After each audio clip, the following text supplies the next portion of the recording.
Your favorite crab meat pizza has arrived, Mom. Enjoy to your heart's content. As my daughter-in-law places the plate before me, her kindness seems out of character. I can't help but question this abrupt shift. It strikes me that my eldest child and his wife might be orchestrating some scheme, using food as their tool.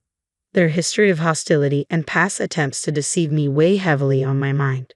The lavishness of this pizza only adds to my skepticism. Their sudden display of kindness feels more like a calculated move than genuine warmth. Trusting them blindly would be naive. It's clear they're plotting something. I refuse to be underestimated. I possess the capability to defend myself and reverse any situation if necessary. My name is Mary, a housewife in her 60s. Since my husband's passing years ago, I've lived alone. Initially, when my eldest child and their spouse proposed I move in with them, I declined. They were newlyweds, and I wanted them to relish that special phase. Nevertheless, they insisted on residing nearby out of concern for my well-being, a gesture for which I was genuinely appreciative. Their frequent visits, despite my reassurances that they needn't feel obligated, were a testament to their caring nature. My eldest child would often express worry, prompting me to relent and indulge their concern. Similarly, my daughter-in-law sought opportunities to foster a bond with me even when my eldest was occupied. I took pride in my child's choice of partner, believing her to be a person of integrity. However, I was oblivious to their ulterior motives at the time, a realization that now vexes me. Reflecting on those moments, I am irked by my own gullibility. Genuine kindness without hidden agendas is a rarity. I allowed myself to be swayed by their eloquent assurances, oblivious to the underlying truth. It wasn't until later that I uncovered their true intentions. One evening, they dropped by and ended up staying overnight, citing a lack of plans for the following day. Though I hesitated to encroach on their time as a couple, suggesting they return home since it was nearby, my daughter-in-law was insistent. "We're eager to strengthen our bond, so we'd like to stay," she asserted. Reluctantly, I acquiesced, offering them the guest room. This house, a creation of my late husband, holds many unused rooms since it's too large for just me. Despite its dustiness, my daughter-in-law graciously assisted in tidying up, showcasing her adeptness at housework and reinforcing my favorable opinion of her. In the quiet of night, I stirred, parched, and made my way to the kitchen. En route, I noticed the living room bathed in light. Intrigued, I peered in, finding them seated on the sofa engaged in conversation. Unable to resist the temptation, I surreptitiously listened in, inadvertently overhearing a dialogue between my eldest child and his wife. "I'm utterly drained," remarked the eldest child. "That old lady has us toiling like slaves, don't you agree?" "Just endure a little longer," the wife countered. "Once we secure Mom's inheritance, we're free. If her husband hadn't been a CEO, we wouldn't be in this predicament. It's astounding how easily she's deceived just because we're cordial to her. Mom's always been emotionally fragile. She'll likely bestow the inheritance upon us." I was dumbfounded by what I overheard. If their words held truth, then their kindness was merely a facade to lay claim to my late husband's estate. Had all their previous gestures been insincere? Every word they uttered to me were family bound to support each other, or so I thought. Why this fixation on the inheritance? I couldn't discern any financial troubles on his part, but perhaps he's entangled in dire straits unbeknownst to me. What drives them to such lengths for an inheritance? Is it solely for monetary gain? The behavior of the couple left me pondering, perplexed by their motives. I resolved to confront them about their recent conduct. Through inquiries within the neighborhood and among acquaintances, a startling revelation surfaced. Both of them were deeply entrenched in gambling, having accumulated an overwhelming debt far beyond their means to repay through conventional employment. It dawned on me why they were so desperate for the inheritance. My late husband had bequeathed a substantial portion to our eldest child, albeit less than what I received, yet still a sizable sum. They had recklessly squandered it, plunging into insurmountable debt. Their kindness, it seemed, was merely a guise to secure the inheritance from me. Following this discovery, I grew wary of their intentions. "Do you require any assistance, Mom? We're here to lend a hand," my daughter-in-law inquired, her words ringing hollow in light of the unsettling truth. "Your favorite crab meat pizza is here," my daughter-in-law announced cheerfully as she placed the plate before me. "Mom, eat as much as you want." Her sudden kindness struck me as odd. I couldn't help but question this abrupt change. Suspicions gnawed at me. It seemed my eldest child and his wife were orchestrating something, perhaps using food as a guise. They had a history of hostility and deceptive acts, so their newfound warmth raised red flags. It was clear to me that something wasn't right with this extravagant pizza. Their niceness felt contrived, and I couldn't shake the feeling that they were up to something. I refused to be underestimated. Despite being a housewife in my 60s, living alone since my husband's passing, I was not without my own strength. When my husband died, my eldest child and their spouse had offered for me to move in with them. However, I declined, wanting them to cherish their newlywed bliss. Yet they insisted on living nearby out of concern for me, a gesture I initially appreciated. Their frequent visits, despite my reassurances that they needed to feel obligated, only fueled my suspicions. But it wasn't until one fateful night that my doubts were confirmed. They stayed over, claiming they had no plans for the next day. I suggested they return home since it was close by, but my daughter-in-law insisted they stay to deepen our relationship. Reluctantly, I agreed, offering them the guest room. In the dead of night, I caught them conversing in the living room. What I overheard shattered any remaining trust I had in them. They spoke callously about me, about their plans to secure my late husband's inheritance. They had squandered their own fortune on gambling debts, leaving them desperate for money. Their kindness towards me was a ruse, a means to an end.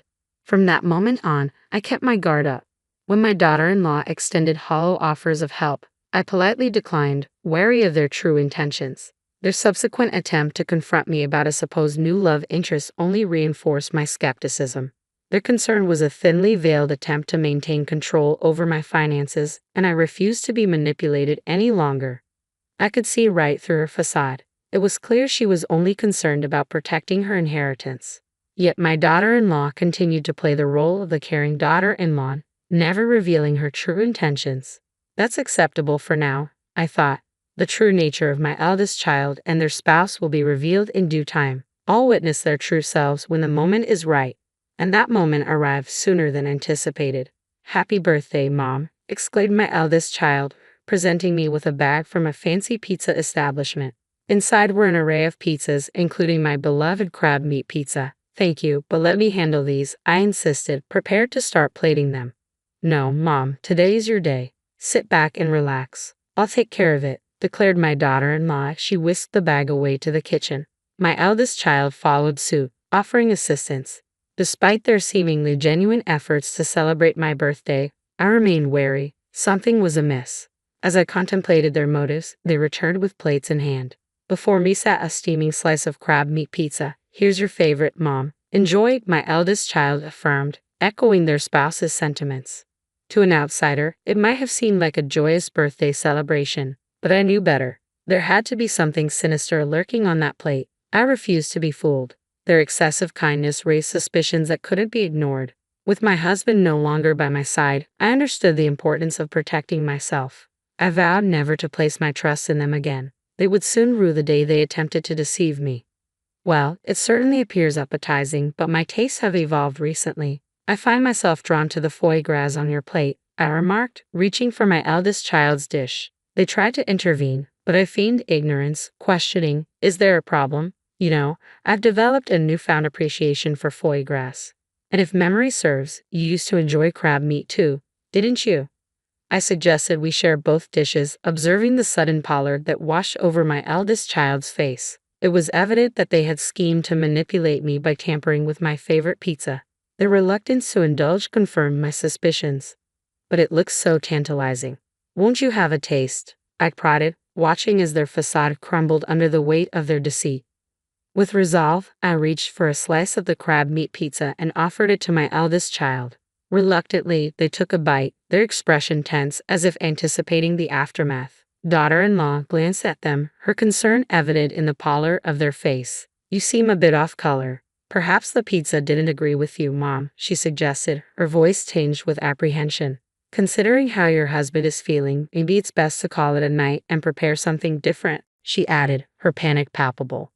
Sensing daughter-in-law's desperation to end the meal, I countered, "But your son doesn't appear well either. It's safer for you to stay the night." Despite her attempts to deflect, insisting they leave, her words faltered, betraying her desire to depart. It was clear she was eager to make a swift exit. I always thought that for a couple attempting to deceive others, they're remarkably inept liars. They unravel at the slightest hint of unpredictability. I mused to myself as I observed my eldest child. Suddenly, something peculiar occurred. After a few moments, with a resounding thud, they collapsed to the ground. As I approached, I realized they were deeply asleep, likely drugged with a sleeping pill.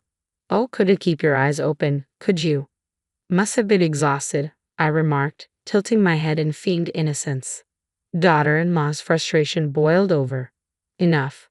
Why won't things go according to plan? Today was supposed to be crucial, she exclaimed, slapping my eldest child's cheek in a futile attempt to rouse them. But they remained unconscious, oblivious to her distress. I stood in stunned silence as daughter-in-law's facade crumbled before my eyes. Disregarding my presence, she began to confess. I had been pretending to be the dutiful daughter-in-law, all in hopes of securing the inheritance to clear our debts. Today was meant to be the final step. We planned to incapacitate you and steal your banking card. But nothing went as planned. It's your fault, she accused, her glare piercing. Their scheme to drug me and steal my banking card under the guise of a birthday celebration was truly deplorable. I couldn't stoop to their level, so I decided to confront them head-on. I've known all along that your kindness was just a front to get to my money. That's why I kept my distance and declined your offer of pizza, I revealed, watching as daughter-in-law's expression shifted from shock to disbelief. It was clear she had underestimated my awareness of their deceit. How foolish they must feel for thinking they could deceive me so easily. Sorry to burst your bubble, but I'm not as naive as you both seem to think, I continued, a hint of scorn in my voice. Your sudden displays of kindness always struck me as suspicious, and I even overheard your conversation about the inheritance when I stayed over, discussing your plans in the target's own home.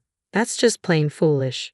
Don't label us as fools. We've been doing our best, daughter-in-law retorted defensively.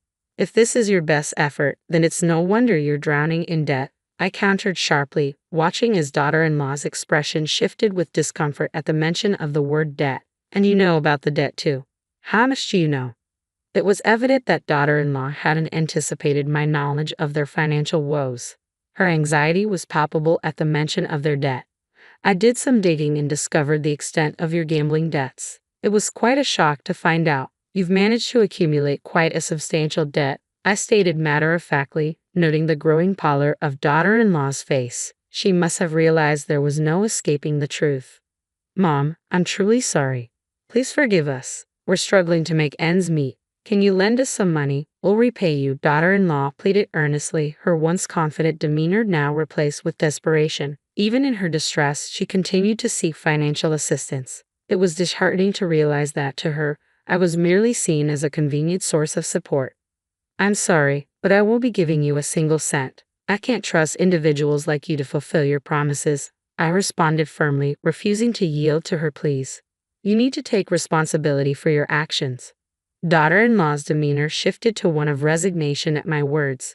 Though visibly disheartened, she seemed to comprehend my unwavering stance and refrained from asking for money again. Following that confrontation, my interactions with my eldest son and daughter-in-law gradually waned. They ceased visiting, barely maintaining any communication. Surprisingly, when those days arrived, I didn't experience loneliness as I had expected. Instead, I felt a sense of liberation, free from the shackles of deceit. Eventually, my eldest child and daughter-in-law relocated. According to neighbors, they were escorted away by dubious individuals, likely unable to settle their debts and forced to flee to a distant state. Perhaps they now endure harrowing circumstances, plagued by the consequences of their actions. Yet such matters are no longer my concern. We are estranged, our ties severed. I bid farewell to this tumultuous chapter, confiding in my late husband's photograph. His expression seemed to exude a sense of relief, as if acknowledging the closure of a fraught period. My sole family now resides in the memory of my late husband, the one who steadfastly stood by me. The life is fleeting. I am determined to embrace it with strength, cherishing the cherished moments shared with my husband.